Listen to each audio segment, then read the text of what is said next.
മുഴുവൻ ജനങ്ങൾ ഒരുമിച്ച് ഇതിനെ നേരിടണം. എന്തായാലും ഇന്ത്യയുടെ ഗവൺമെന്റ്, പ്രധാനമന്ത്രി കഴിഞ്ഞ ദിവസം പറഞ്ഞത് ആത്മാർത്ഥമായിട്ട് നടപ്പിലാക്കാൻ വേണ്ടിയിട്ട് അദ്ദേഹവും ഗവൺമെന്റ് ശ്രമിക്കണം. കാരണം ഇതിന് കീഴ്പ്പെടുക എന്ന് പറയുന്നതല്ല വേണ്ടത്.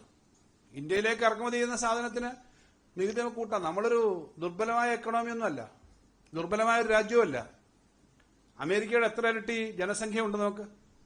നമ്മുടെ കൺസംഷൻ പാറ്റേണിൽ തന്നെ വർധനം ഉണ്ടായി കഴിഞ്ഞാൽ എത്രത്തോളം നമുക്ക് മാറ്റം ഉണ്ടാക്കാൻ പറ്റും. ഓരോ ആളും ഒരു 100 രൂപയുടെ സാധനം അധികം മേടിക്കാൻ, 1000 രൂപയുടെ സാധനം അധികം മേടിക്കാൻ ഒരു വ്യക്തിക്ക് 1000 രൂപയുടെ സാധനം അധികം മേടിക്കാൻ പറ്റുന്ന തരത്തിലേക്ക് നമ്മുടെ എക്കണോമി ഒന്ന് വലുതായാൽ എത്രത്തോളം നമുക്ക് ആ മാറ്റം ഉണ്ടാക്കാൻ പറ്റും.